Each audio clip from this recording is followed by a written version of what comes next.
going on, everybody? Jeremy here from Weekly Narrative. This is the February 4th stream. We're here today on Super Bowl Sunday. We've got a special guest here, Taylor from Beacom of Light. We're going to get into some discussion with him. Mitch, what's going on? Panic? What's going on, guys? Come on in, get in the chat, grab a seat. We got an awesome discussion coming up here. We're going to get started in just a second here. Want to make sure everything's running good. We are live on YouTube, Facebook, and Periscope today, guys. We're all up and over this. We're expanding, massive expansion. No,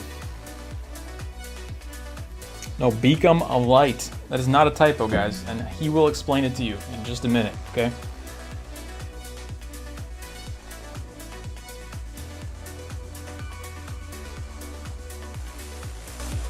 Grab a seat, come on in.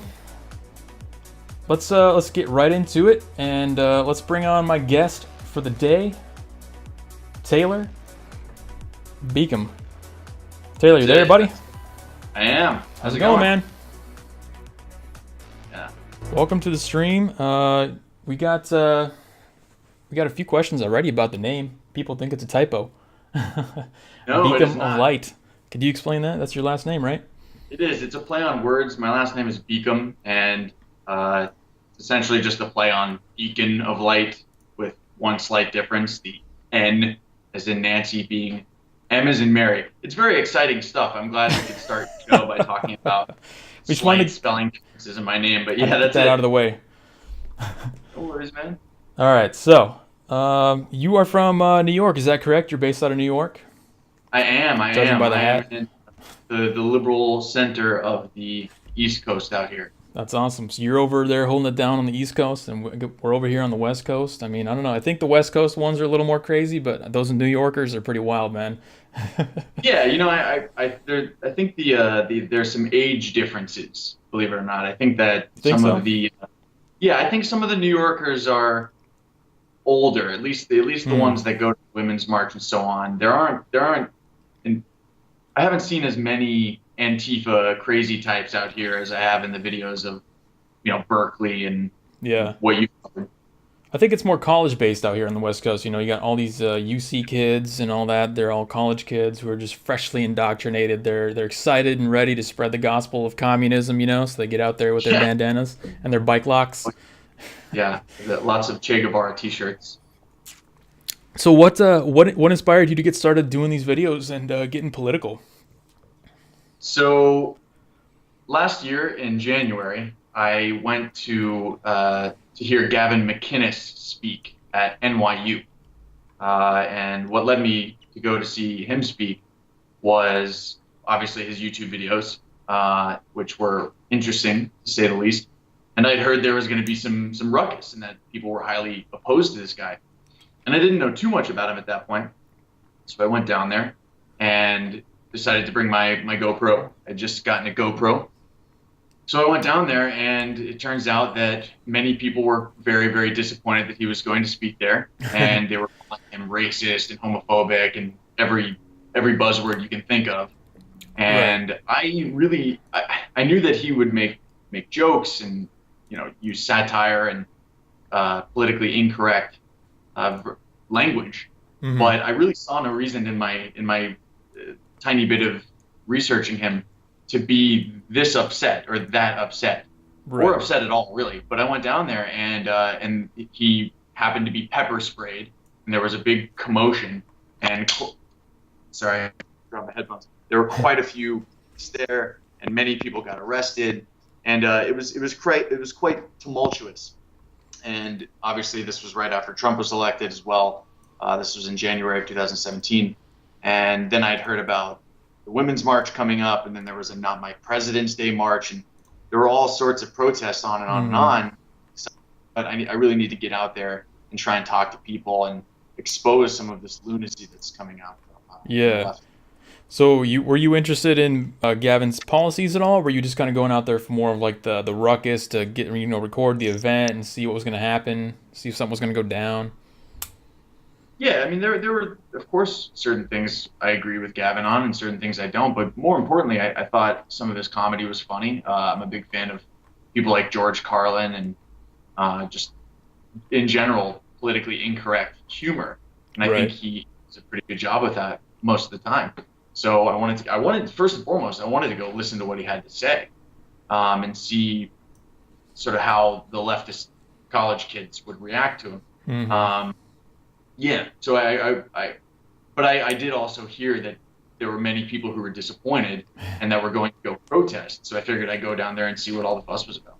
Yeah, that's he's kind of represents two things that the left actually really does hate, and that's not only facts but a sense of humor. That's one thing that they completely lack. They have no ability to have a sense of humor anymore. It seems like. It's very, very difficult to watch shows like Saturday Night Live, even the late night shows. I used to be a huge fan of Conan O'Brien, Yeah. and and I'm still a fan of his as a comedian in a sense, but it's very difficult to watch his show when it's just like clockwork. Every single Hmm. opening Yeah. monologue has X amount of jokes about Trump, and it's tiresome, especially at this point. I don't disagree with making fun of presidents necessarily, but there's this very popular meme online of all of the late night hosts, including the ones on Comedy Central, Samantha Hmm. Bee, blah, blah, blah. And they're all together, Colbert, what's his name, Conan O'Brien, Jimmy Fallon, Jimmy Kimmel, and they all think the same. They all have the same political views, and it's really Right. disappointing. I You know, think you're I referring to that meme that Owen Benjamin made. Actually, you know who Owen yeah, Benjamin is? I'm a fan of his for sure. Yeah, he made a tweet. He had all those guys lined up, and he said, "Everyone has the same beliefs. This whatever. This is comedy now." It's like, Yeah, yeah, that's a sad state of affairs. yeah, it's not far off, and same with Saturday Night Live. I used to be a Mhm. huge fan, and I still highly appreciate what they do over there for the most part. But when it's just tired political sketch after political sketch, you just wonder how contrived something can be. Yeah, I used to like guys like Trevor Noah and them too, but then they got just purely political. All they would do is talk about Trump, and then it completely destroyed my interest because it wasn't original anymore, and they weren't funny, and it was just repetitive. So I Yeah, agree with you 100% on that. yeah. Trevor Noah, I like his stand up. I've seen his Netflix specials, Yeah. but it's difficult. Jon Stewart, I thought was at least witty. I don't necessarily think Trevor Noah is that witty. I think his writing is witty, but his interviews don't have the same spice of intelligence that I thought at least Jon Stewart did. No, I don't think he's as sharp as Jon Stewart. He's kind of more of like a scripted kind of guy, in my opinion. Yeah, yeah. So I watched a lot of your videos, after you emailed me and checked them all out. I thought they were hilarious. You get out there and you're kind of, it seems like you try to blend in with the crowd, so you don't really seem like you're opposing them or trying to, demonize them or anything like that, which is cool. I like that strategy. What are you going for when you go out there? Are you trying to, are you just trying to get some interviews? Are you trying to have a discussion? Are you trying to debate people? There's a kind of a spectrum when it comes to these YouTubers on these protest videos. It ranges from belittling them and yelling at them to just having a nice discussion or asking neutral questions. Where do you sit on that? I'd say I'm somewhere in the middle when it comes to that. I'm not going out there to insult people. That's the last thing I'm Mm, thinking about doing. And yeah, I definitely try and blend in because I think that if it's possible to change anyone's mind or at least have someone question their beliefs, it's got to be from within. And I kind of feel the same way about uh, religion. It's very mm, difficult to get someone to um, change the way they think about something if they can't relate to you on a way, and they've already in a way, and then right. they've already labeled you as the other. They've already labeled you as the one to my zero. That's the binary thought process. That's the Exactly. tribalism Yeah. that we're sort of evolutionarily predisposed to. I'm guilty of it, Yeah, for we all sure. are. Sports, it's a big sports game. Mm, But when I go out there, I especially with my latest videos, my goal is to do essentially two things: to try and make people laugh, not necessarily the people that are there, I do what I do for my audience. Hmm. Um, so to make people laugh and to make people question things, to make people skeptical, to make people just employ the Socratic method, critical Hmm. thinking, keep asking questions, why? Right. And I really do think that if you're going to have an intellectually honest conversation, eventually you can hit bedrock with something, Hmm. truth or uh, Find some falsehood, what common have ground somewhere. you. Yeah, yeah. So Yeah. yeah, I'm not out there to troll in the same way that a lot of people do. Of course, Hmm. there's some aspects to it, but I try and keep it light and fun and humorous. But Right. also, I want to have a point. Yeah, And that's the thing. I mean, it's like yeah, it's kind of a struggle, how much humor and how fun do you make it while trying to maintain an actual productive conversation? Because you have to, as a YouTuber, we both know there's a balance. You have to get some entertainment value, and then you have to get some actual intellectual discussion there too. So it's kind of like I'm in yeah, this level for me anyway. I'm trying to figure out exactly how much humor and how much to put in there, and versus the rational discussion and stuff. So yeah, that's right. Yeah, there's got to be truth in comedy as well. right. That's an age-old rule, and one reason why people laugh really hard is because something's true. And one example of that is at the Women's March this year here in New York. I was walking around doing my thing, and I saw a woman with one of the very famous posters now of the woman in the hijab, but the Hmm. hijab is an American flag, the Muslim woman, right? Right. Right. And there's this artist Shepard Fairey, which first of all, that's a hell of a name. A. B. He's this guy who's making tons of money off of all this bullshit, right? He's selling all of his paintings and whatever. Right. And Yeah. I'm not impressed. I mean, he's not fucking Michelangelo. Hopefully, I can curse on this channel. I hope we don't Oh mind. yeah. But Definitely. yeah. But so I went up to this woman, and for the past couple of years, to give you some context as to why I did this, I've been very interested in Islam and the religion itself, the doctrine, and obviously it's in the news often Hmm. in 20 just in this decade. And I went up to this woman and I just wanted to get her opinion on that poster. And she started elaborating and she said, well, this woman is wearing the American flag for a burqa. And I said, well, that's a hijab. It's not a burqa. The Hmm. burqa is the full face I saw cover. that. Yeah. And yeah, and maybe you've seen this. And all I was doing was making a simple correction. And this other woman, I think she was a woman, came up very ambiguous, this lady. I don't know what terminology to Nobody use. knows But anymore. this person, I think it was a woman, comes up to me and she says in this British accent, are you mansplaining at the women's march? And I said I I saw said that. what? I said, what's mansplaining? And she said, well, it's when people like you. And I said, well, hold on, what do you mean people like me? And this was fake outrage on my part. And she said, well, a man. I said, Yeah. excuse me, how do you know I'm a man? I identify as a woman. I identify as a woman. Ugh. And she went like this, well, and she had nothing. And the I saw conversation was that. shut. That And was funny. it's just these terms like mansplaining and Islamophobia and all these things, they're just designed to shut down a conversation. That's Right, it. right. Yeah, I've noticed you seem to have an interest just by the videos that I've watched of yours. You seem to have an interest in the Islamophobia, the religious theocracies that they've got going on over there.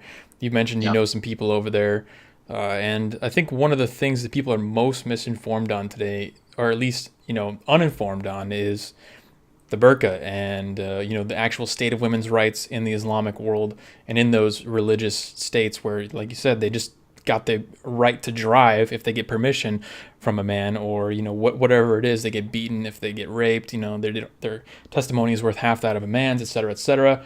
I don't think they don't have a global awareness like they think they do. And No. if they knew what was actually going on over there and how women were really treated in the real world, they wouldn't be out in the streets here in America. Do you agree with that? Well, I think if there wasn't this notion that if you criticize another religion that isn't your own, or if you criticize, but more importantly, what they're afraid of is they're afraid of they're afraid of offending people, essentially. Right. But they're only afraid of offending people when that group of people falls on the spectrum or rungs of cultural Marxism. If they're a minority of some Or, sorts. yeah, essentially. There's straight white men up at the top, and then there's black lesbian midgets all the way at the bottom. Right. That's obviously a joke, and I'm not going to see it. There's two of those, and if they ever came out and made a YouTube channel, they would rule the world. Yeah. Oh, Jesus. But people are afraid of offending others, and there is some credence to that. So there's this term that I've been using lately. I think it was Jordan Peterson who said this.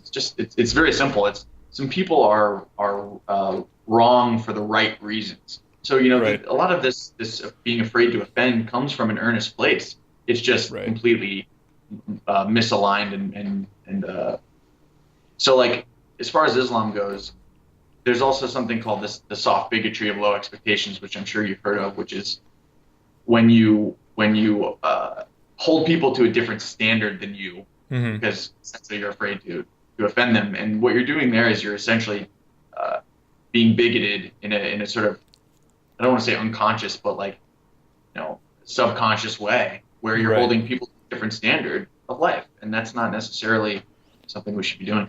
Yeah, I agree. Well, we got a few people in chat coming up with some ideas. If you guys are interested, we're going to do a kind of a Q&A discussion, Q&A driven discussion later on in the video. So if you got topics that we want to talk about or any questions for me or Taylor, save those for in a little bit, and then we'll go through them all and we'll just kind of talk about it.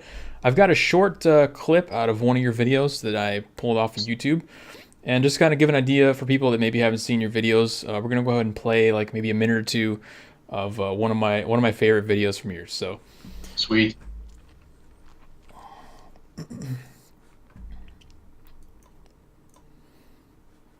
Let's see.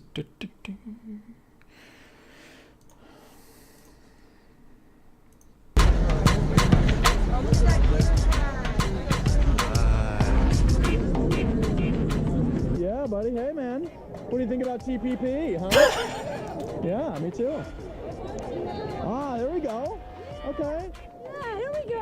I don't think you have enough buttons. That's okay, though. All right. Okay, you need to work on your spelling, but that's okay. Next time, we'll get there. We'll get there. Hey, man, schooling's not good in this country. We get it. All right. Yeah.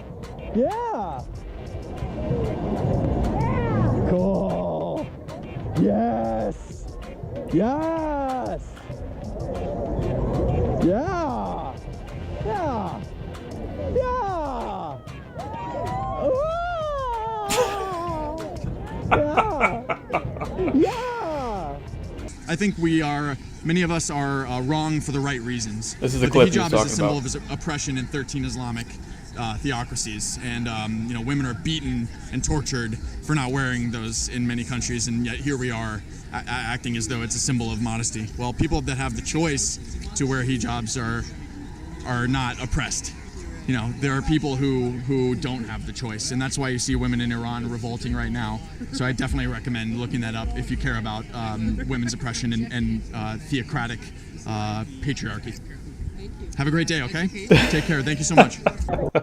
Thank you. That's funny. All right, yeah. So that actually wasn't the clip.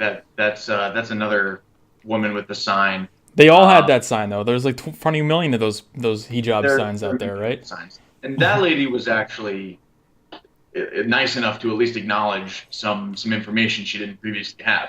But there's another clip, and I actually separated it into a 40-second clip of just the actual instance where I'm accused. The title is "Accused of Mansplaining." Oh, right, yeah. Yeah. I did see that one. Yeah, that one's pretty good. We speaking of being accused, just showing up to these events with a camera and asking questions. I saw the one video. I think it was actually right after that part in that clip where you talk to someone with it's like a Stalin and then Trump on the same sign. The four faces of these communists, right. And then you start talking to her. And then this little kid comes up to you, and then he's like, "Hey, man, you trolling? I see you're just trolling this rally or whatever." Like, do you get accused all the time of being alt-right or Nazi, or what do you have to endure when you're at these events? Well, luckily, no one's necessarily directly accused me of being alt-right or a Nazi Really? yet. Wow. Yeah, I've had people sort of passively maybe infer that I might be one, which was strange. But again, with these women's marches, it's relatively tame. These are not the extreme leftists for the most part. Now, there have been other events like the events that the group refusefascism.org puts on, and you've seen their signs everywhere, and they are in cahoots with the group Revcom, Revolutionist Communist Party. So those are the actual Antifa types, the anti-fascist, the communist, the far leftist. One of the women, Sansara Taylor, is a self-proclaimed Maoist. So you're not going to get Maoists necessarily at the Women's March, but I haven't had any super serious accusations, luckily, because as you mentioned before, I try and blend in a little bit and just I'd rather be insightful than provocative. But it is important to have some sort of provocation, or at least evocation, evocativeness, whatever the word is, to get people to think, and also to entertain people. But yeah, I remember at the Not My President's Day march or gathering. It's one of my first videos. You guys can watch it on my channel if you want to see it.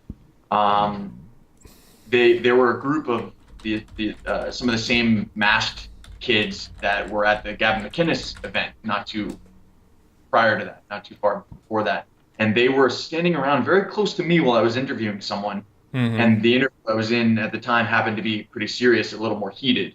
It was the discussion, and they were all chanting something, something, something, punch a Nazi in the face. And one of these guys, who really just seemed like and I hate to insult people here, but I mean this because I think it's relevant to his politics and it's not just an ad hominem attack. One of these guys really just seemed to me like he lived in a squat somewhere and was probably shooting up at night. And this guy, and he was just emaciated and covered in scars and stuff. But anyway, this guy comes up close to me and he says, "Punch a Nazi in the face." And I'm just thinking to myself, you don't know, you really just don't know. Right. That's probably the I wouldn't. That's probably the closest encounter you've had with like violence. Not the closest encounter to violence. I would say in Boston, I was a little bit closer to that. So those videos are on my channel as well, up in Boston at the speech rally. But is that where everyone was dressed up in black and there was the older man with the sign, the baby sign? Is that one? Yep. Yeah, I would say that was a little more ruckus in the sense that there were kids, Antifa types, black bloc with the masks on, walking around with clubs and different weapons and so on. I mean, if you go watch that video, you'll see it's pretty fucking ridiculous, to be honest. I mean, there's this one kid who probably weighed about $110, just looking like he did not take his meds for the day. Yeah, I've interacted with a lot of these guys, just like you have, and it seems like a lot of them aren't they're mentally stable. No, I don't know if that plays a part in them wanting to get into socialism. I'm not gonna make that correlation, but we'll just say that a lot of them don't seem very stable. Yeah, what are your thoughts on the socialist movement and this alliance with Bernie Sanders? I mean, to give you my quick thoughts, it's essentially that people want to share and be helpful to one another. But a lot of these young people that align themselves with Bernie Sanders don't seem to understand the principles of taxation as theft. They don't seem to understand the principles that when you're a socialist, you're asking the government to reallocate money based on force. Right.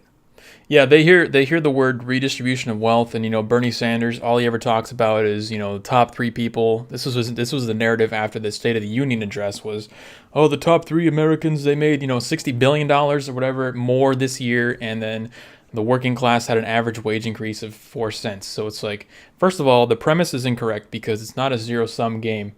Somebody making a lot of money over here doesn't affect your ability to make money at all. And secondly, you mentioned in one of the videos, wealth is created. Right. And secondly, when they hear redistribution of wealth, they don't understand that, like you're saying, that means by force. They're going to actually take what I've earned rightfully through my hard work and my knowledge and my education, things that I've actually put effort forth to earn. They're going to take that to give it to other people who may not have tried as hard, done, whatever it was. They just don't have that same level of contribution to society. So they tend to be, the people who advocate for socialism that I've seen, they tend to be kind of lower on that economic rung. I've never seen someone that pull up in a Mercedes and be like, hey, we need socialism. It's always these guys who, they all share a house or whatever it is. They kind of wear tattered clothes, et cetera, and then they're always advocating that we should take the rich people's money and then give it to everybody else. So they don't really understand what redistribution means. Yeah, and the same thing goes with healthcare. When you have doctors and a limited number of such, mm-hmm. if you want to socialize healthcare, you're essentially forcing doctors to work at gunpoint, in the sense that if healthcare is now a right, which it's not, at least not in the Constitution, right? You're then forcing someone else's labor. Exactly. Which is highly unconstitutional, which is why it's not in the Constitution. And also, obviously, of course, the advancements. Some people would call that slavery, but some people might. You can only use that word, apparently, when you reference, 200-year-old history that's apparently somehow still relevant today. Yeah, and also slavery, by the way, I don't know if you know this, but slavery only happened in the United States, and it was mm-hmm. only white people that took slaves from Africa that brought them here. Otherwise, slavery has never existed anywhere Exactly. else. And the only people that have ever been slaves are black people. Yeah, so. Yeah, that's it. Yeah. And a white person has never been a slave, and a black person has never sold a black person into slavery. It just doesn't happen. So, get your facts straight and be woke, okay, man? Yeah. I want you to be woke. I'm trying. Woke up. Yeah. It's, the blacks, they never sold slaves to the Americans. That never happened. None of that. It's all the white man's fault. No, and there was no such thing as the Barbary slave trade and the Arab slave trade, and that wasn't the biggest slave trade in the world or anything. So it just didn't exist. Let's whitewash history. Yep. No pun intended. Revisionist history. Yeah. So speaking of socialism, that kind of goes to the next question that I had. Do you notice any other? I mean, you go to these different types of events. You go to like the Women's March. You've gone to like the Trevor Noah exhibit. You've gone to a lot of the Hillary Clinton book signing, stuff like that. Do you notice any kind of underlying themes or recurring narratives or anything like that at all these events? Do all these people is there an underlying idea or philosophy behind what they do? Well, the first thing that comes to mind, especially after mentioning the Hillary Clinton book signing, was there is occasionally, and this is most certainly not most of these people, I think most of them are well-intentioned, however mistaken they are. Mm-hmm. Well, one thing I do see often, unfortunately, is this air of smugness. And there's a portion in one of my videos, and I wasn't able to get the sound high enough, unfortunately, to hear it well. But there's a portion in one of the videos where I went to the Hillary Clinton book signing at Barnes & Noble here in New York City. And I'm having a discussion with this one lady, and there's this guy behind her looking at his phone, presumably pretending he's not listening to me. Mm-hmm. And I can't remember the exact words, but he essentially said something along the lines of, in response to something I said, because we're educated. And it was this smug, arrogant, just like this pretentious way of him essentially denoting anyone who didn't agree with him. Right. The New Yorkers are the high and mighty elite with their in their ivory tower of intellectualism, and anyone who voted for Trump is some moron. Stupid or anyone person. Anyone who disagrees with Obama. And it's that sort of condescending behavior which exists on both sides. Don't get me wrong, mm-hmm. but I've been attending these marches and so on here in New York City, so that's one thing that I've seen too often. But the underlying recurring aspect that I see often is this idea that we're supposed to help each other, and I fundamentally agree with that. Don't get me wrong. Right. I think everyone does on some level. Yeah, it's the way in which we go about it that I think people are wrong about. Right. Often. Yeah. No, I agree, and it's. the idea of socialism and communism and all that, it's like, I've thought about it a lot, as I'm sure you have. I can't really understand why they would want to try and perpetrate a society like that when everything that's ever been shown in history has been an absolute and utter catastrophe, just a complete failure, hundreds of millions of people dead. And I've asked this question at the interviews, at the protests that I go to. It's like, okay, how are you going to do socialism differently this time? What are you going to do differently than these guys who've all failed and resulted in deaths of millions of people and oppression and all this and famine? I haven't gotten a straight answer yet, but it's a. No, you won't. I saw your interview with this guy, with this masked guy at the Ben. I think it was at the Ben Shapiro talk at UC Berkeley. This masked guy with the hammer and sickle on his shirt. And it first of all, I really hope that guy saw how unbelievably ignorant he sounded during that discussion. I mean, it seemed like he could barely formulate a full sentence, let alone explain communism and explain why political philosophy. Yeah, he was probably either just a complete ignoramus or a shill of some sort put out there by some organization. Like, hey, go out there and be our dog for communism today. But I don't remember hearing about communism or Stalin or Mao or some of these communist regimes in school. I remember hearing about the Nazis all throughout growing up, and I actually think, unfortunately, a lot of us learn more from movies than we do from books. So when I think of, how many Nazi films can you name? I can name 20. Infinite. How many movies about Stalin can you name? Well, I can't even think of one off the top of my head, to be honest with you. Right. You hear about Auschwitz, you hear about the internment camps of Hitler, but you don't hear too much, or at least I didn't growing up. And if I have anything in common with your average American millennial or someone in their 20s or what have you, they didn't either. You don't hear about the gulags. You don't hear about this supposed redistribution of wealth. You don't hear about Marxism too often. And if you do, frankly, it's in some of the high schools and probably all of the colleges where there are liberal echo chambers. And there was this poll recently. I don't know if it was done by Harvard or. Although I hope it actually wasn't done by a college, because there would be some bias in this poll. But the poll essentially showed that 80% of college professors identify as liberals. Right. And hello, you're going to hear about Marxism in a good light because of that. You're not going to hear about the horrors. And Jordan Peterson and Ben Shapiro both talk about how just because there is inequity doesn't mean there's inequality. And what communists and Marxists want is they want equity. I want equality. I believe we largely have that here in the West, and that's why I'm out there at these. That's one reason why I'm out there at these marches, to tell people it's like, hey, we live in a fucking great place, and I really hope you get that. Yeah, it's kind of sad that people don't realize how great we have it here. It's like they would benefit if we shipped them to Africa for a while, or let them live there and see how the reality is in most other parts of the world. Send them to Venezuela, Venezuela, send them to North Korea. Astros were in, yeah, sure. Be a gay person in Cuba. Go be openly gay. Go be openly gay in fucking Saudi Arabia or the Middle East. There's a very closed-mindedness, or at least there's so many people who aren't exposed to the rest of the world. It's in an extremely ironic way, they're nationalist.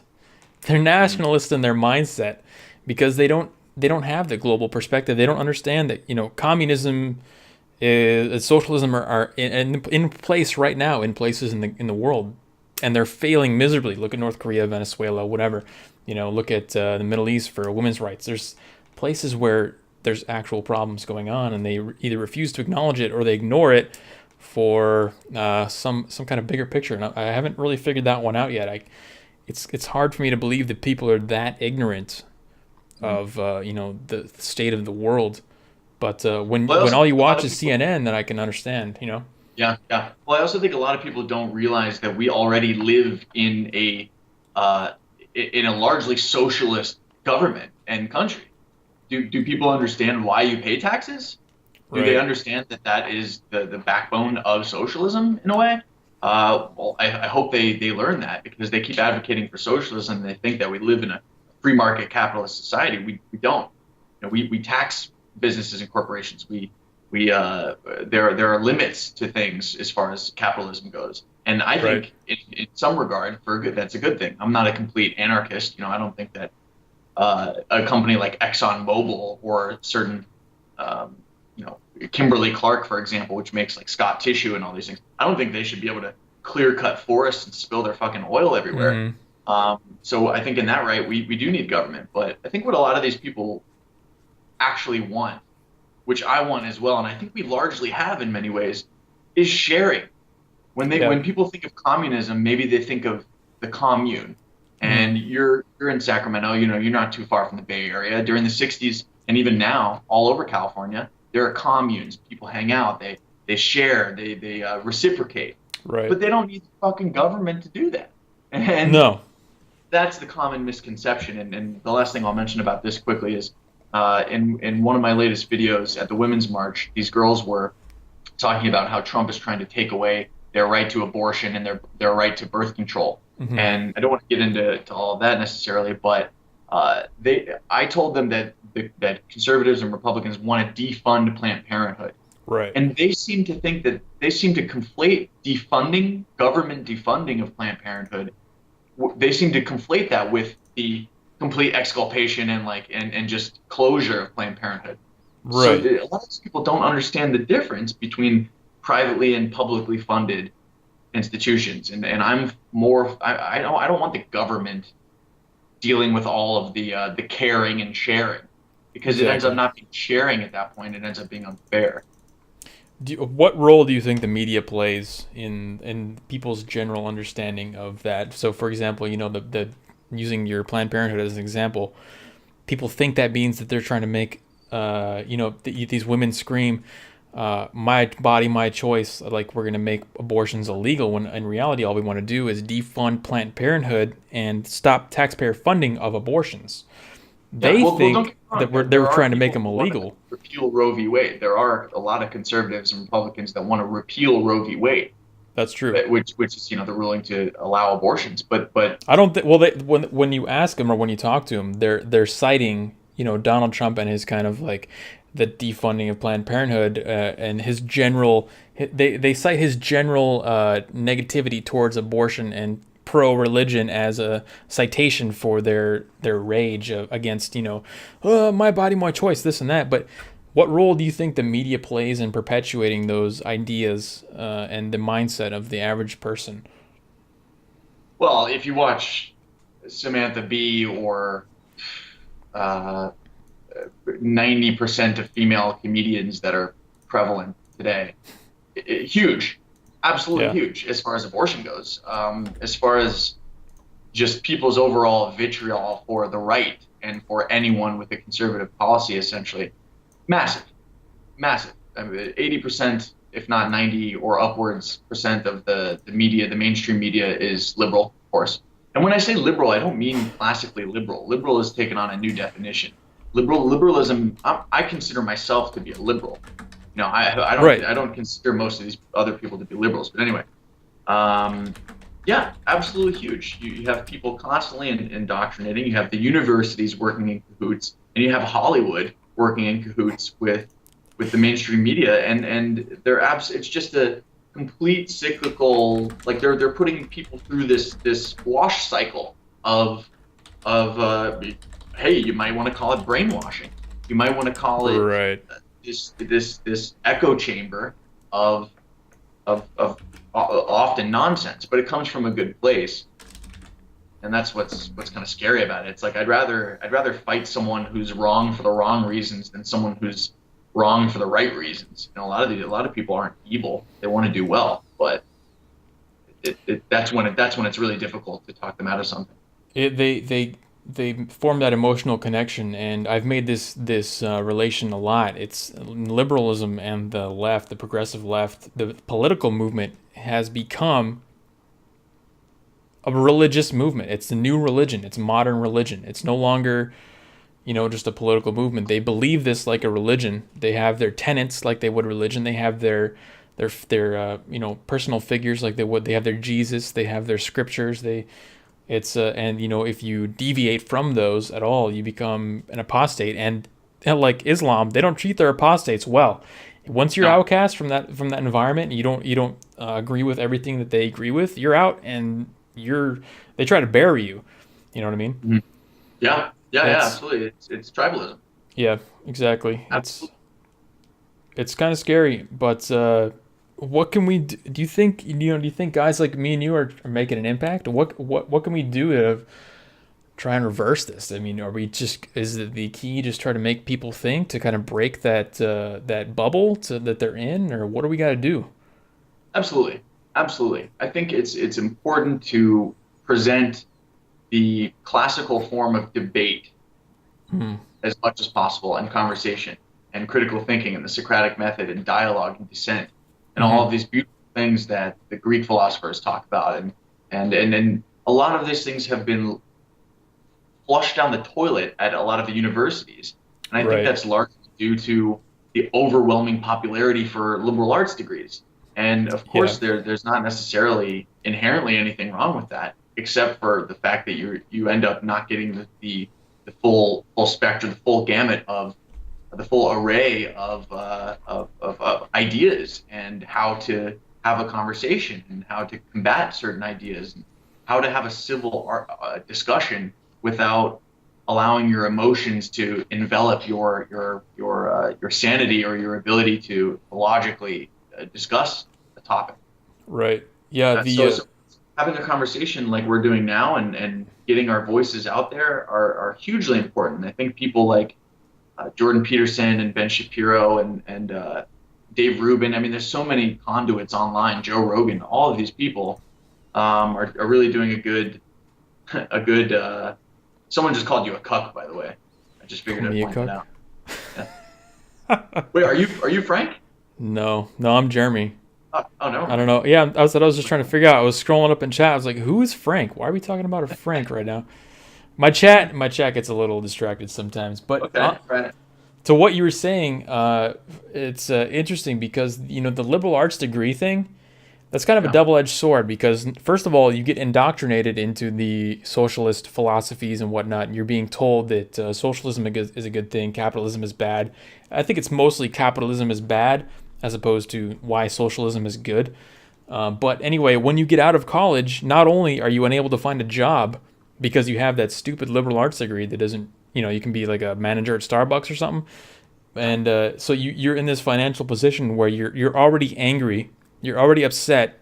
You're already full of regret for your poor choices in your degree, but your brain is filled with this socialist ideology and all this brainwashing that you have twice the tendency to go towards socialism and say, well, this is unfair. I just spent 6 years in college. I can't get a job. There's all these rich people over here that I can't see that are making all this money. How is it fair that they can make that money and now I can't? I'm stuck. I'm in debt. I can't advance in life, this and that. So the liberal arts degree, colleges, it's a trap, it's they in multiple ways they trap people into not only becoming in debt and angry, but embracing socialism and hating capitalism. I used to feel that way for a bit when I was younger. When I was 19, 20 years old, I worked for Greenpeace, and I still think that some of what Greenpeace does is a good thing. I think that there's also hundreds of thousands of dollars that they get each year, if not millions, that are not necessarily accounted for in a way that makes me comfortable with donating to them, at least in a decade. But aside from that, there was one point where I was emotionally distraught, and I was running around. Like, I remember I was slapping Greenpeace stickers on Starbucks windows at one point because I was anti-capitalism, fuck this conglomeration that's just taking over the world and not giving the little guy a chance, and blah, blah, blah, blah, blah. And obviously, the older I've gotten, the more I've realized that there are reasons why there are so many Starbucks. I don't like their coffee. I don't have to shop there. But that's ultimately the point. It's supply and demand. If people want more of something, if it's not largely damaging to large populations, that's how it's going to work. So I understand. I feel like I have an insider's perspective in many ways. I'm not fucking Antifa or something like that, but I feel like I have an insider's perspective as a guy who was younger, point thinking that capitalism was just squandering resources and then not letting the little guy in. But the older I've gotten, the more I realized that's not necessarily true. And there's this saying, if you're not a liberal in your teens or 20s, you have no heart. And if you're not more conservative, I've refined it slightly because the original quote is, if you're not conservative. I'll refine it to, if you're not less progressive or more conservative in your 30s, you have no brain. And somebody just typed that exact quote in chat. I don't know if you saw that, if that's what you were really? going off of. So No, he literally typed that exact. I was alluding to that. Yeah, well, I'm not 40 yet. I'm 29. I'm not that old. Hey, we're the same age. That's cool. Yeah. So, that brings up well, we got a couple questions actually from the chat, and there was a good one that just popped up. And who was it? It was Fo Taku Lounge. He says, serious question? What's wrong with tribalism? Well, I would say that there's only something wrong with tribalism when you put the interest of your tribe above logic and reason. And I don't want to put those words on a pedestal necessarily, but how about in addition to those words, people's well-being and conclusions that are actually progressive and not in the way that not progressive with a big P in the political sense, but progressive in the way that we mitigate suffering, human suffering on the planet, and we start to thrive as a civilization with prosperity. Cheers, and so on. That's when I say tribalism is bad. But I would agree. Think part of a tribe is not necessarily bad. In fact, Sebastian Junger, who's a really great journalist, has a book called Tribe that I want to read. But to summarize it, he talks about how being part of a tribe is essential to the human psyche. I would agree with what you said. I would put it in a little bit of a different perspective. I think tribalism isn't inherently bad, but I think that the environment that tribalism is in dictates the behavior that tribalism ends up creating. So, for example, when you have a meritocracy, there's nothing inherently wrong with tribalism, but when you have what we have now, which is more of a struggle for power, people tend to isolate themselves in their particular tribes, and then they try to create dominance over other tribes. So we've forsaken the meritocracy of, okay, well, what you do, how well you do in life depends on how much you try to contribute to society and how well you do. And now it's purely more of a dominance hierarchy where Black Lives Matter is fighting against white people, transgenders are fighting against everybody, white guys are the devil, they're trying to suppress everybody. All these groups are trying to attack everybody else for dominance. And in that respect, in that environment that we've created, tribalism is bad. So, right. Yeah, well, once you through cultural Marxism and the oppression Olympics, as some people have called it, or just identity politics. Yeah, identity politics. Then you just whittle down. You whittle down. You whittle individualism down to the group. It's gone. There is no individualism at that point. Right. So, Jordan Peterson talks about this often, where he says that an individual's identity should not be based on their group identity. Exactly. Solely. Yeah, we got another cool question here. Wait, someone is talking about my security. Oh, Diggity Dane. I got this guy Diggity Dane. He's like a gun nut. He's a cool dude, but he comes into my chat talking about how I need to get a gun and security is a priority for me all the time. He's a good guy. It's funny. But anyway, we got a question from Majora's Mask 1998. Throwing it back to the retro gaming days. I want to know, how do we talk to people that are stuck in a delusion? Meaning that they're so stuck on their core beliefs that nothing gets in. They'll even acknowledge truths and their importance I think he meant to say they won't even acknowledge truths and their importance. So how do we get through to those kind of people? Well, I think I alluded to a semi-effective method, if there is one at all, which is trying to blend in a little bit and, starting to question. So we were talking about some of my videos where I kind of tried to blend in at this women's march that went on. It's not like I'm completely opposed to everything they stand for. I mean, there are many reasons that I'll criticize Trump. There are many. I was there in solidarity with the women in the Middle East. That's for sure. Right. So I was there marching for women, and if there are problems for women here systemically and what's the other one, institutionally, I'm going to stand up for them. The problem is finding them was quite difficult. Are they actually real? At least here in the West. But anyway, I went incognito, at least in the sense that I wasn't immediately being combative and trolling. First of all, trolling, we all, I'm sure, could come to the consensus that that's not going to win anyone over. You're there making fun of people, and it's it is what it is. It's entertaining, but it's not productive. Yeah. So first of all, when I was at the Women's March, there was the TV show Viceland, which I think is an offshoot of Vice, HBO's Vice. They were handing out little buttons that said some sort of platitude on it, and I put it on. I was like, all right, this will make me blend in. And then some girl handed me a flower.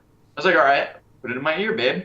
And we're dating now. It's not going well. No, I'm joking. But yeah, our relationship is going to end very quickly, especially when she finds out that I identify as a straight white man. But I put the flower in my ear, and at that point, people saw the button.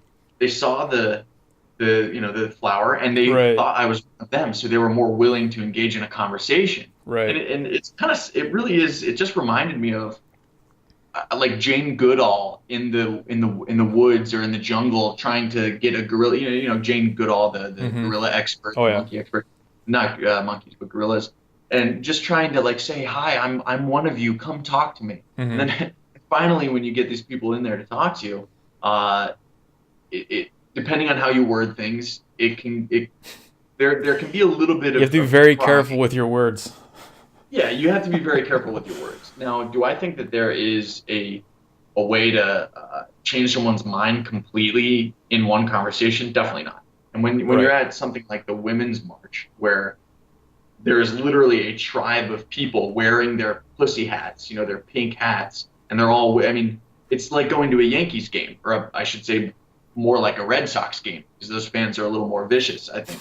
As a Yankees fan, here we go. Hey, baby. No, I don't really care. It's just a hat. I'm fucking losing my hair, so I got to But I'm with you on that one. It's tribalism, So when you go to the Women's March, you're not going to get someone to. It's going to be very difficult to get someone to change their mode of thought when they're surrounded by a bunch of people who would disagree with that change. And the same happens anywhere. It's going to happen anywhere. Unfortunately, we're seeing that largely on the left these days. No, I agree 100%. It's not. When I go to these things, my goal, not necessarily my goal, but what I'd like to see is someone saying, "Oh, okay, yeah, no, maybe I was wrong about that."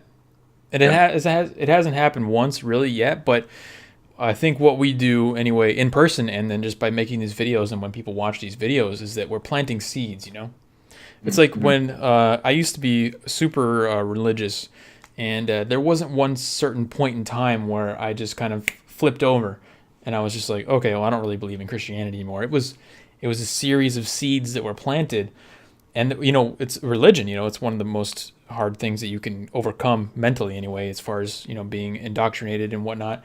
It's the same kind of thing with politics today.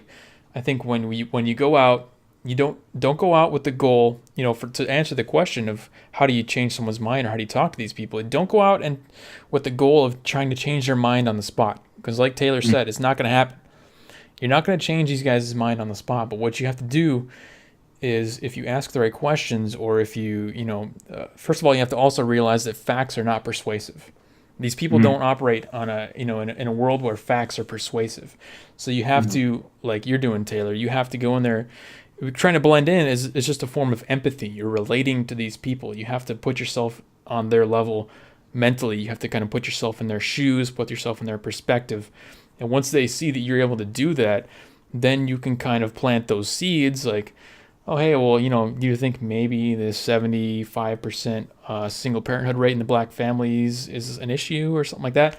Just plant little seeds like that. Eventually they'll start to question that, and then they'll kind of find their own way to the truth.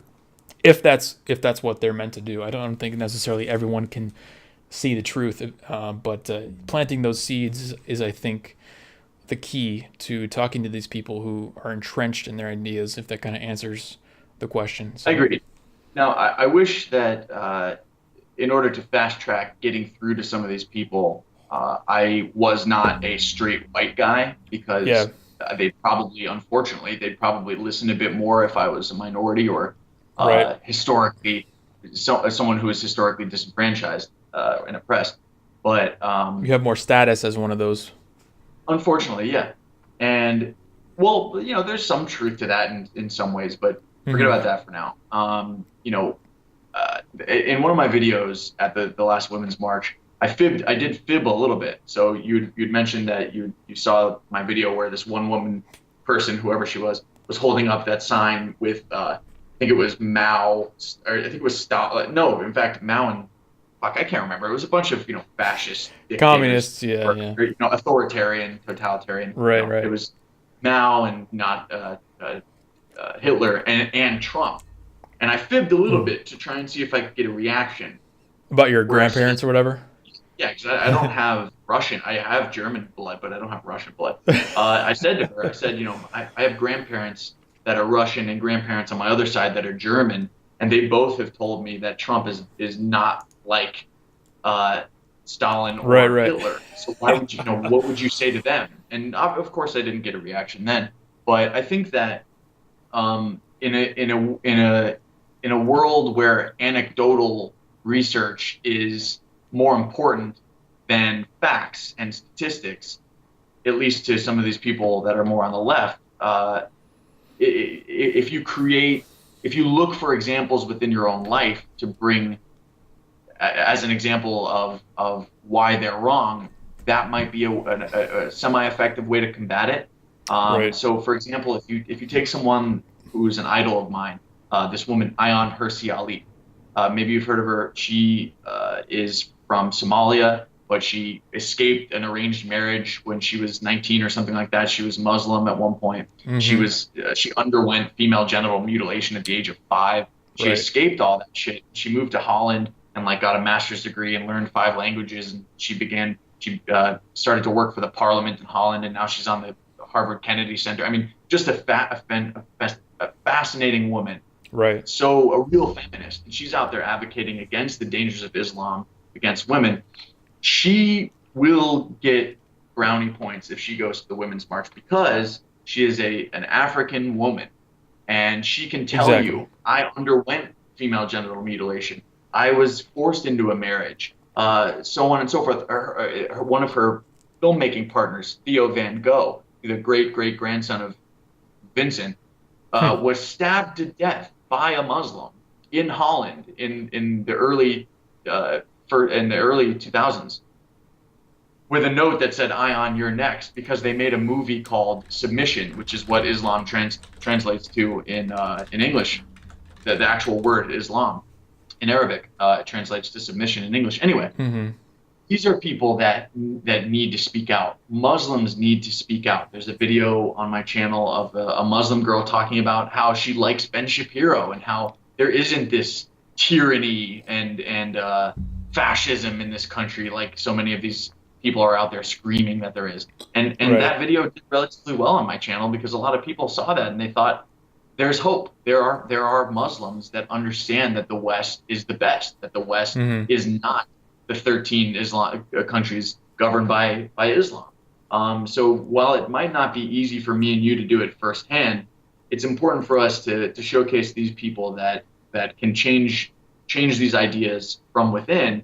And I think that there's a reason why people like Dave Rubin and Ben Shapiro and a lot of these online shows, Steven Crowder or whatever, are so popular. And it's because there are a lot of formally indoctrinated leftists that are coming to the conclusion that maybe being closer to somewhere in the center is more of a logical way of thought. It's just unfortunately not as entertaining, but we can change that a little bit, I think.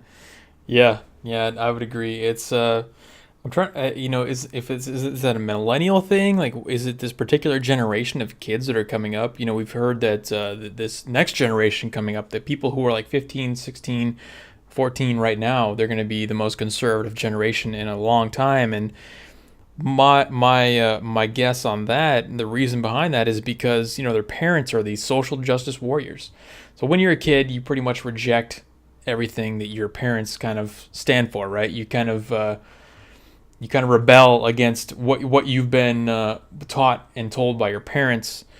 Is there something else? I've also heard the argument that these kids, they don't like to they don't take things at face value. When they see something on CNN or whatever, they have to go online and they research it. They have this availability. They have this technology now. Like me and you, when we were kids, we didn't have high-speed internet. We didn't have this capability to go online and deep dive and research within 2 seconds on our phones about what is socialism. And you remember that noise? Sorry, I figured I'd just do the fucking the 56K modem dial up. Yeah. Oh yeah. I would sit there and wait to get on AOL. Hey mom, I'm trying to play games. You're on the phone. Stuff like that. Exactly. It's like, we didn't have that ability. So these kids, they have all this information at their fingertips. Do you think that's going to make a change? Do you think that generation coming up with all this information that's available to them? And also, on top of that, I think there's also going to be a backlash against the culture of, when I was growing up anyway, the college was pushed as a necessary thing. You had to go to college. You had to get a degree if you wanted to be successful in life. Now we're kind of seeing the backlash of that, where people are going to college, they're getting in tons of debt, they're not getting a job. Trump is advocating for trade schools and vocational schools. We're going to have less of an emphasis on college, which means less people being indoctrinated by, socialism, communism, philosophy. So that compared with their availability of information, do you think that maybe there's some kind of glimmer of hope in the future? Absolutely. It's already been shown. It's already been shown by the increase of viewers to certain channels on YouTube and online. That's kind of what I was alluding to. Like Ben Shapiro, his viewers are all really young, and he says it too himself. Crowder, Shapiro, all these guys, Dave Rubin, their viewership is really young. I do think one thing that is important to address and constantly remind yourself with, and like maybe do like the proverbial pinch to make sure you're still in reality, and you could call it a reality check, is to make sure you don't play the game that so many leftists are playing now, which is that tribalism mentality, and it happens on all sides. It happens with the MAGA hats. It happens with conservative meetup groups. Now, of course, it has to happen on a certain level. People naturally group together. That's the way it's going to be, and there are many good reasons for that. It's when there's sort of that crossover, that mutation, where tribalism turns into fucking racism, and it does happen. It's just, we all have to be careful to not let that gravitate. So like one quick explanation that I have about something like racism or something like, I don't know, bigotry or what have you, is just evolutionary pattern recognition. If you're in a tribe of our ancestors, 200,000 years ago, and there's something stalking you in the woods, whatever that animal is, and that animal happens to kill one of you, well, from now on, you're going to see that animal, and you're going to say, let's get away from that animal. Well, right. We live in a time where that same evolutionary pattern recognition is being applied to groups that individually are not the same as the rest of their group. And that's one of the fundamental flaws. And that's why you see this disregard for straight white guys nowadays in many progressive groups. And it's why you saw the blatant racism of blacks in history during Jim Crow laws and slavery in this country. So we have to just pinch ourselves every now and then and say, hold on one second. Did I just label someone with a broad brush? Did I just make a generalization that could be harmful? Right. I think it's kind of going off what you're saying with the evolutionary aspect of it. We have to stop Everyone has to stop for just a minute. You know, get off of Facebook, get off of Twitter, get off of CNN, turn TVs off. Yeah. Stop for just a minute and realize that, you know, we are the product of millions of years of evolution, and we have these brain patterns built in to react, like you're saying, to certain things, like, you know, with predators, with tribalism. These are all very built-in mental things that have been there for thousands and thousands of years. And up until like 200, 300, 400, 500 years ago, society hasn't really changed that much. But we're going through such a rapid change in society today that our ability to evolve and overcome those I wouldn't say necessarily defective traits that we have. They were very useful back then. That's why we're still here. We're, you know, the winners of the evolutionary game. But we have these mental blocks and these mental patterns that we have to overcome. People need to realize that, you know, society is evolving so rapidly. We have to leave a little bit of room for error. We can't be so absolute with our judgments. We can't be so black and white, so binary. We have to allow for some room for error and give people a little bit of a benefit of the doubt, and acknowledge that we're all trying to overcome these mental roadblocks, or these mental things that have been set in our brains for thousands and thousands of years. Well, I heard a statistic recently that the average American in 2018 takes in more information into their brains in one day than the average person in the year 1200 did in their lifetime. Yeah, does that just blow your mind to think about that? It blows my 100%. mind. It completely blows my mind to think about that. Yep. You know what I mean? Like back then, you were living on a farm, you're just having a great time, you're living under your lord or lady or whatever it was, you're farming wheat. Maybe once a year you get to glimpse at a book or something, and now we have all this information available to us. We can communicate with people across the globe, and it's not all good. It's not all necessarily good. There's going to be challenges. There's going to be some things that we have to try to overcome with that. You know, our brains aren't built for that level of intercommunication and that influx of information, like you're saying. Well, I do want to mention in the chat here, Diggity Dane. What a fun name to say. I can't take you seriously, unfortunately, when I say it. But Diggity Dane. Diggity Dan says there are still predators. Don't become complacent, and you're absolutely right. Now, this is one fundamental problem with the left is when, or I shouldn't say all of the left. I don't want to make a generalization there, but for many leftists nowadays, and even some people on the right, but I would have to use a different example to cite the right. To cite the right, but it's a new chant. He makes a good point because often what the conflation is that if you're pointing out actual predators, you're then racist or bigoted or homophobic or what have you. So, for example, if you state the statistic that African Americans are 12% of the population, I think 6 to 7% are males, that 6 or 7% of African Americans in this country commit 50% of the homicides in this country. Don't quote me on the specifics there, but you're pretty much sure. That's what I understand it to be. Yeah. If you say that statistic, you're not racist.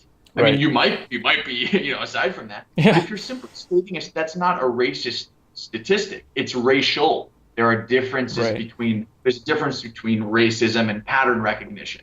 Let's not conflate the two. And this term racism is way too broadly used. It's almost rendered meaningless. So many people on the left at these marches and so on have been, and people calling Trump racist. It's become, first of all, I don't know what's going on in Trump's head. So I'm not going to start saying that I know whether he is or isn't something and make a generalization here. But we have to not conflate the two. Is my point there? I lost my train of thought. Right. No. Just because you mentioned something that may have a racial aspect to it, it doesn't necessarily automatically mean that you're racist. And there's this double standard where the left and the progressive left, they can use information like, black police brutality against blacks is higher proportionality than whites. Automatically, instantly, racism. Yeah. No question asked. Yeah. That's it. But if we say something like, okay, like you said, 12% of blacks are responsible for 50% of the murders in this country. Oh, you're a racist. You're racist. I don't want to talk to you anymore. You're Nazi, this and that. That's it. So there's this insane double standard going on where you can't even you can't even communicate on the same level because they're not using the same modes of communication. No, It's bad algebra. It's bad math. It's like saying A plus B because of A and B you get X. And there's no rationality behind it. So when people talk about the wage gap, for example, they don't take into account all these other things. They immediately attribute it to sexism. Oh, it must be inherently and only the fact that men are patriarchal and hate women and there's misogyny and so on, when they don't take all these other things into account. Well, next time you talk to someone who believes that, obviously first do your best to have a rational discussion about why that's not the case. Of course, there are individual cases of sexism and misogyny and what have you, but is that the sole reason? Absolutely not. The wage gap has been debunked multiple times. There is a wage gap if you just divide if you just look at the median incomes of men and women, but then there's just a plethora of nuance and statistics that are needed. If they called it an earnings gap, I would say okay, sure, yeah. But the fact that they use the term wage kind of makes it a little BS. You know what I mean? There's absolutely an earnings gap, but there's reasons for that aside from sexism. Yeah, that's right. Anyway, I didn't want to go down the wage gap road, but I guess my point is, if you're able to have a conversation with someone about that, and you're able to get those points across, also make sure to get the point across that 93% of the prison population is men. Mm-hmm. What Ben Shapiro would say is the prison system biased against men? And the answer is no. Men commit more crimes. Right. And if you're talking to a feminist and someone thinks that women have it off way worse here in this country than men do, bring up that statistic. Bring up the statistic that 60 or 70% of suicides in this country are men, if not more. 80%. 80%. Yeah, there you go. Ridiculous. I don't see women often signing up to be garbage men or to climb to the top of poles in the street to fix. There's work on oil rigs. Yeah, the workplace deaths.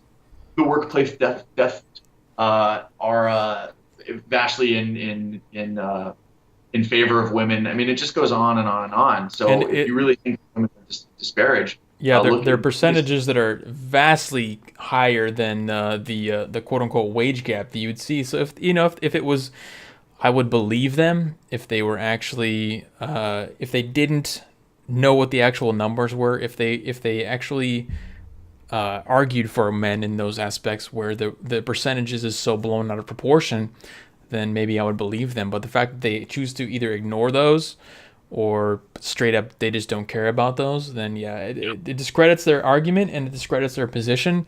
And it's hard for me or anyone else, I think, who has a logical, rational mind to take them seriously. Yeah, absolutely. And listen, I don't know the first time I heard about the wage gap, or what I was thinking at the time, but there's a good chance that when I first heard that, I didn't have all these other facts and information. So I may have initially been like, oh, well, that's weird. Right. But growing up in the past, I would say 13 years for me, since my late teenage years, I really started learning from people like, I don't know, I just got into skepticism. I got into this. I remember hearing this quote, think for yourself, question authority, which I think was Timothy Leary back in the day. I remember hearing that in a Tool song, which is one of my favorite bands. And ever since then, I just remember thinking to do that as often as possible. Right. So it's important when you hear statistics, don't not like latch on immediately, or you hear what's supposedly a fact. It's not necessarily the best thing to do to immediately make up your mind one way or the other. Take time. Research. That's the whole story behind my actual channel name. It's what is the narrative? Everyone has kind of their own narrative that they're trying to push behind whether it's CNN, whether it's the women's marchers, whether it's Antifa. You have to really understand the underlying narrative that they're trying to push, and it may not be actually representative of the statistics or the information that they're trying to tell you. So you have to actually go the extra mile. You have to dig a little bit deeper to understand exactly where those things are coming from. And I think if you do that, if you're not someone that just simply takes things at face value and you fall for the emotional arguments without looking into them, then you're gonna make it out okay in life. You're not gonna fall victim to these trap kind of mentalities where you're the victim, and then that kind of spirals out of control from there about you're the victim in a million different ways and this and that, and then it's just a spiral of negativity. That the victim narrative is certainly it just muddles the possibilities for young people. Like if you're constantly told that it's you're so growing sad. up in an environment where everyone's out to get you, you don't want to go out there in fear of someone getting you. Exactly. I do want to mention You're quickly, discouraged from doing I that. just want to plug my channel really quick. That now it seems impromptu and I seem like an asshole, but I don't care. Go for it. Go to my channel and subscribe if you haven't already. Anyone who's watching, Beacom of Light, I'll type the name, the channel in the chat. And definitely, if you haven't subscribed to Weekly Narrative, definitely do that, or you're just out of line. Yeah, I linked your channel in chat a few times already. Oh, okay, thanks. But it's definitely time for another link. Thanks. So I think unless chat's got any more questions, we've gone through pretty much everything I've gotten. Do you have anything that you want to talk about? Well, anything? Maybe you have a question for me? Yeah, man. So I know you got into this by going to Ben Shapiro's thing at UC Berkeley. Is that right? Yeah, that was my first video. Sure. So what are your, like, where would you say that you fall on the political XY axis, and what are some reasons that you've gotten to this point, just in general? I used to consider myself a libertarian. I would refer to myself as a libertarian. I would say, hey, I'm libertarian, this and that. I'm kind of in the middle of the road. This last election cycle was kind of a whirlwind for me because I'm not someone who I don't take hard stances on particular issues. So literally I was kind of in favor of Rand Paul, and then I went towards Bernie Sanders because I liked his anti-corporatism sentiment. And then I went to, was it somebody else? And then I ended up liking Trump. But, I'm kind of all over the place. I don't take hard stances on things. But in general, in college, I did found a chapter of Young Americans for Liberty. Gary Johnson, that's who it was. I went to Rand Paul, Gary Johnson, Bernie Sanders, and then Trump. Like, I went all over the place, Generally libertarian. The movement for me started when Ron Paul was running way back.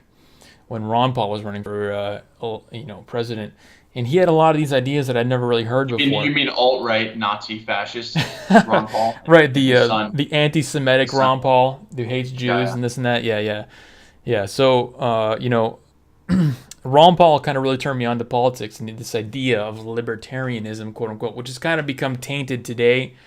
Which is why generally today I kind of call myself a classical liberal more than a libertarian.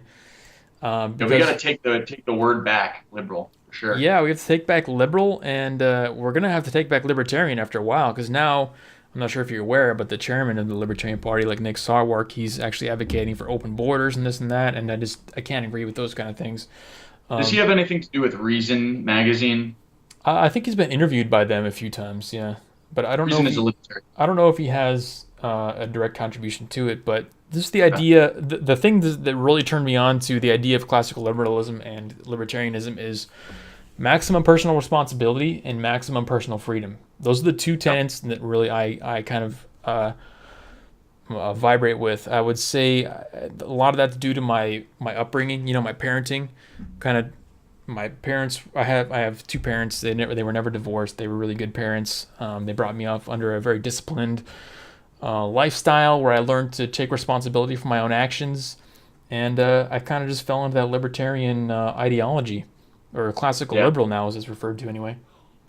Yeah, nice, man. Yeah, I guess one of the last things I would leave people with is, and I'm sure I'm preaching to the choir here. Most of these people are sub to you because. Sure you'll agree that it's important for us to not take for granted what we have here in this country, and I don't want people to confuse patriotism with racism, which is a sign that I've actually seen at a bunch of these marches. I've seen that too. Yeah, and you know what I said to a couple of them. I don't know if I got it on camera, but patriotism is not racism. Racism is not patriotism. I mean, both, no matter how you say it, that's not the case. It doesn't work either way. Yeah, protecting liberty here is very, very important, because with all of our flaws, this is the best country in the fucking world. Yeah. And just based on its principles alone, you know, people keep saying, oh, well, we had slavery and blah, blah, blah. Yeah, well, we also ended slavery. Did you forget about that? Right. You know, do these people realize that we are progressing? We're an experiment in this country. I mean, look at the fucking prosperity that we have here compared to the rest of the world. And how old is this place? 300, 400 years old? Right. You know, and you look at other shitholes in the world. You know, I guess I'll use the term because it's so popular now. You look at older shitholes in the world, and these places have existed for millennia, if you will, and they couldn't hold a candle to what we have here. Yeah. As far as prosperity goes. So let's keep that in mind. And the last thing I'll say is, I define my Americanism not as a tribe necessarily, but as someone who believes in the First Amendment, most of the amendments, being a humanitarian, helping your fellow man if you can, democracy. I love the idea of the democratic republic, which is why Trump got elected, because we can't have places like where the two of us live, or at least the area close to you. Exactly.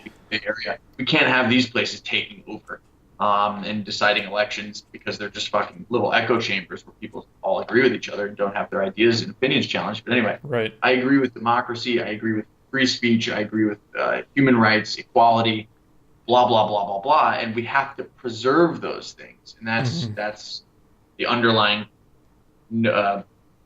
idea there, which is that we do have to protect these things. So we can't become tolerant of intolerance when we start letting millions of people come into this country without making sure if they're good for us or not.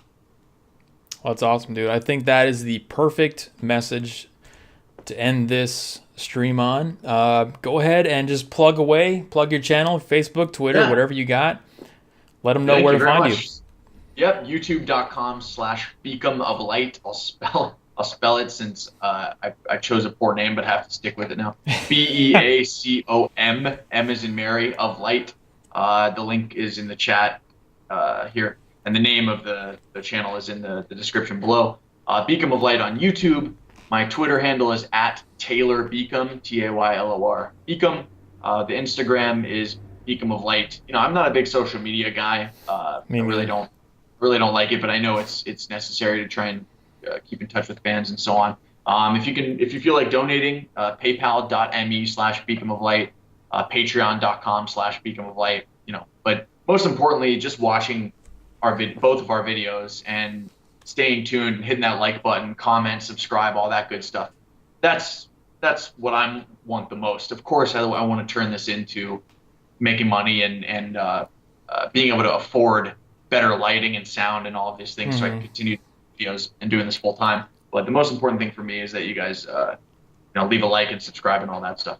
You heard the man. Go to his channel, follow, subscribe, check out his videos. I had a great time watching them. They're hilarious, and they're actually well informed as well. I'll have all the links in the chat. In the description of the video afterwards. So if you guys just want to, click on those, check them out. Taylor, I really appreciate you joining me today, man. It was a great discussion, I think, and I think we should definitely do this again sometime.